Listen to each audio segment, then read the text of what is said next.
বাংলার আকাশে সূর্য যখন ওঠে তখন তিস্তা নদীর ঢেউ সোনালি রঙে রঙিন হয়ে ওঠে। এই নদীর বুকে দাঁড়িয়ে আছে সেই স্বপ্নের সেতু হরিপুর ব্রিজ, যা সরকারিভাবে নামকরণ করা হয়েছে মৌলানা ভাসানী ব্রিজ। আমার সাথে আছে ইমরান। আজ আমরা সেই গল্প তোমাদের শোনাবো আর সেই পথে হাঁটব যেখানে ইতিহাস আর ভবিষ্যৎ একসাথে হাত মিলেছে। তিস্তার বুক চিরে দাঁড়িয়ে থাকা এই ব্রিজ সন্ধ্যার আলোয় যেন ঝলমলে স্বপ্নের মতো লাগে। চারপাশের প্রাকৃতিক সৌন্দর্য আর নদীর কলতান মিলে এটি এক উত্তরবঙ্গের এক নতুন পর্যটন আকর্ষণ। শুধু একটি ব্রিজ নয়, এটি এক বিশাল প্রকল্প। ৮৬ কিলোমিটার নতুন সড়ক, ৬৮টি কালভার্ট আর ১১টি ছোট সেতু মিলিয়ে তৈরি হয়েছে সহজ পথের এক বিশাল নেটওয়ার্ক। এখন গ্রামের মেঠোপথ থেকে শহরের ব্যস্ত সড়ক সব কিছুই যুক্ত হয়ে গেছে এক সুতোয়। যে মানুষ একসময় অসুস্থ রোগীকে নিয়ে ঘন্টার পর ঘন্টা ফেরিঘাটে বসে থাকত, সে আজ সহজেই পৌঁছে যাবে হাসপাতালে। যে শিক্ষার্থী নৌকায় নদী পার হয়ে স্কুলে যেত, সে আজ নির্ভয় হেঁটে যাবে সেতুর উপর দিয়ে। মৌলানা ভাসানী ব্রিজ এজন্য জীবনের গতি ফিরিয়ে দিয়েছে মানুষকে। সেতু খোলার পর থেকে প্রতিদিন বিশেষ করে বিকালে মানুষের ভিড় জমে ওঠে ব্রিজ ঘিরে। কেউ আসে দূর গ্রাম থেকে শুধু একবার এই সেতুর উপর দাঁড়াতে, কেউ আসে ছবি তুলতে, কেউ আবার আসে পরিবার নিয়ে বেড়াতে। সন্ধ্যার পর বাতির আলোয় ঝলমলে ব্রিজ যেন হয়ে ওঠে উৎসবের মেলা। এই সেতু শুধু রাস্তা নয়, এটি উত্তরবঙ্গের অর্থনীতির প্রাণস্পন্দন। মৌলানা ভাসানী ব্রিজ এ শুধু ইস্পাত আর কংক্রিটের গাঁথুনি নয়, এটি মানুষের অদম্য আকাঙ্ক্ষার প্রতীক। উত্তরবঙ্গের ভবিষ্যৎ আজ নতুন করে লেখা শুরু হলো এই সেতুর উপর দিয়ে দাঁড়িয়ে। এই পথ একদিকে মানুষের যাত্রাকে করেছিল দুঃসহ, আজ সেই পথেই দাঁড়িয়ে আছে ১৪৯০ মিটার দীর্ঘ এই মহাসেতু। একদিকে গাইবান্ধার সুন্দরগঞ্জ, অন্যদিকে কুড়িগ্রামের চিলমারি, দুই তীরের মানুষের দীর্ঘশ্বাস আজ পরিণত হয়েছে হাসিতে। হেঁটে যাওয়া শিশুদের কোলাহল, নদীর বাতাসে ভেসে আসা গান আর দূরের গ্রামের মানুষদের মুখে একটাই কথা, এ সেতু শুধু পথ নয়, এ সেতু আমাদের গর্ব।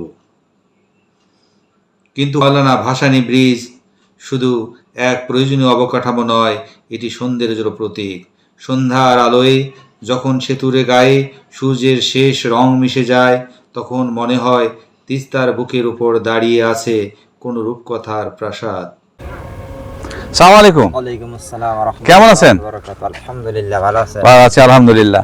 আমি আপনাকে একটা কথা জিজ্ঞাসা করতে চাই, সেটা হলো যে এই যে মৌলানা ভাসানী ব্রিজ, জি, এই ব্রিজটা হাতে আপনার কেমন লাগতেছে আপনাদের? আলহামদুলিল্লাহ ভালো, অনেক ভালো হয়েছে। সবার পারাপারে অনেক জি, অনেক ভালো হয়েছে। আগের চেয়ে অনেক যে সময়গুলি লাগতো নৌকাতে অনেক ভিড় জমতো, টাকা বেশি লাগতো, ওই অনুযায়ী অনেক সাশ্রয় হয়েছে আর কি। আল্লাহর রহমতে ভালো। আপনি যে এই গাড়ি চালাচ্ছেন, আগে কি এই রোডে এইরকম গাড়ি চালাইতেন? না, এরকম চলতো না। ওইদিকে হরিপুর ঘাট থেকে গাইবান্ধা দাঁড়িয়ে গণপতি চলাচল করতো, ওদিক তো আসতো না। ব্রিজ খোলার পরে একদম ডাইরেক্ট কুড়িগ্রাম। আচ্ছা, এখন অনেক সময় দেখা যায় যে এই ব্রিজটা না হওয়ার আগে আপনাদের যে রুগী টুগি যে ছিল, যারা অসুস্থ মানুষ ছিল, এদেরকে কিভাবে সেখানে নিয়ে যেতেন?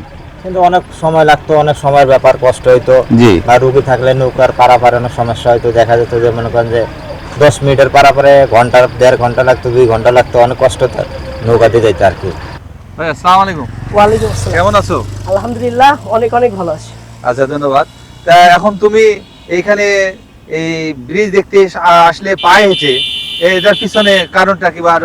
তো যখনই আমার সময় হয় যে সব জায়গায় ঘুরে বেড়ানো এবং প্রকৃতির স্বাদ নেওয়ার খুব পছন্দ, তো আমার একটা ইন্টেনশন আছে সমগ্র বাংলাদেশের 64টি জেলার সবগুলো উপজেলায় আমার পদচারণা থাকবে এবং সবগুলো উপজেলায় আমি পৌঁছে যাবো ইনশাআল্লাহ। তো সেই দিক থেকে আমার মনে হলো কিছুদিন আগেই এই বাংলাদেশের গাইবান্ধা জেলার নবাবগঞ্জ থানার হরিপুর ইউনিয়নের যে এই ব্রিজ উদ্বোধন হয়েছে, তো আমার মাথায় ফেসবুকে দেখা দেখির পর আমার মনে হলো যে আমিও এখানে যেতে পারি। তো এরপরে হঠাৎ আমার মাথায় সিদ্ধান্ত আসলো যে এখানে আমি যাব এবং এই জায়গায় আমি পায়ে হেঁটে যাব।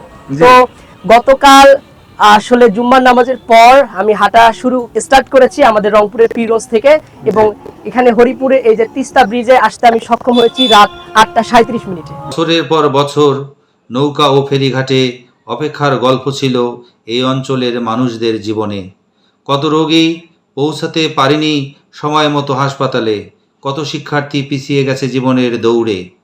অবশেষে 2025 সালের 20 আগস্ট এটি খুলে দেওয়া হয়েছে জনগণের যাতায়াতের জন্য। সেই থেকে আনন্দের ঢেউ ছড়িয়ে পড়ল তিস্তার দুই তীরে। এখন গ্রামের মেঠোপথ থেকে শহরের ব্যস্ত সড়ক সব কিছুই যুক্ত হয়েছে এক সুতোয়। চায়না স্টেট কনস্ট্রাকশন ইঞ্জিনিয়ারিং কর্পোরেশনের দক্ষ হাতে আর এলজিডির তত্ত্বাবধানে তৈরি হলো এক স্বপ্নের সেতু। দিনরাত পরিশ্রম করেছেন হাজারো শ্রমিক, তাদের ঘামের বিনিময়েই দাঁড়িয়ে আছে আজকের এই বিস্ময়। মাওলানা ভাসানী ব্রিজ সম্পর্কে আমার স্থানীয় ভাই, আপনার নাম কি? আমার নাম বাবলু। বাবলু, ওনার সাথে আমরা কথা বলবো এবং জানবো আসলে এই ব্রিজটা হওয়ার কারণে এনাদের কি সুবিধা হয়েছে। অনেক সুবিধা ভাই।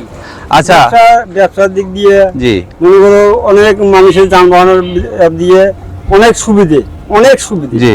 আচ্ছা, আপনারা এই যখন ব্রিজটা হয়নি তখন কি আপনারা এখানে কিভাবে যাতায়াত করতেন? ওই যে নৌকা দিয়ে মনে করো ওই যে আসছিলাম, খাওয়ার বাতাস বসিয়েছিলাম, ওই পার করে দিছিল, জি, দিয়ে মনে করো 1 ঘন্টা 1.5 ঘন্টা পরে বসিয়েছিলাম, আচ্ছা, বুঝছেন? জি। ওই অপেক্ষায় আসলাম। এখানে নৌকা ভাড়া কি রকম নিত? ভাড়া মনে করো যাওয়া এসে 100 টাকা নিত। আর সব সময় কি নৌকা থাকতো? সবসময় নৌকা থাকতো। আচ্ছা, এখন নৌকা তো আর চলে না, না নৌকা এখন আপনারা যে ইয়াতে ব্রিজে যাওয়া আসা করতেছেন, অনেক সুবিধে হয়। আচ্ছা, এখন ভাড়া কত নিচ্ছে এখানে? ভাড়া তো এখন কোনো টোল নাই, এখানে কোনো টোল নিচ্ছে না। নাই ভাই। আর এমনিতে আপনার বাসের ভাড়া কত এখানে, বাস বা অটো? বাসের ভাড়া মনে করো 20 গ্রাম থেকে 40 টাকা নেয়, মনে করো 5 ফিট, হ্যাঁ। 20 গ্রাম 5 ফিট। আচ্ছা, এটাতে আপনারা কি খুব খুশি না? খুশি, অনেক খুশি। আমি এই যে ওই হ্যাঁ, পার থেকে জি। এই পার থেকে লোক মনে করো অনেক যাতায়াত করে, এমনিতে যায়, হারিয়ে যায়, আচ্ছা, অনেক ব্যায়াম করে দৌড়ে। আমার এই ভ্রমণ কাহিনী আপনাদের ভালো লেগে থাকলে আপনারা লাইক, কমেন্ট ও শেয়ার করতে ভুলবেন না। ধন্যবাদ আপনাদের।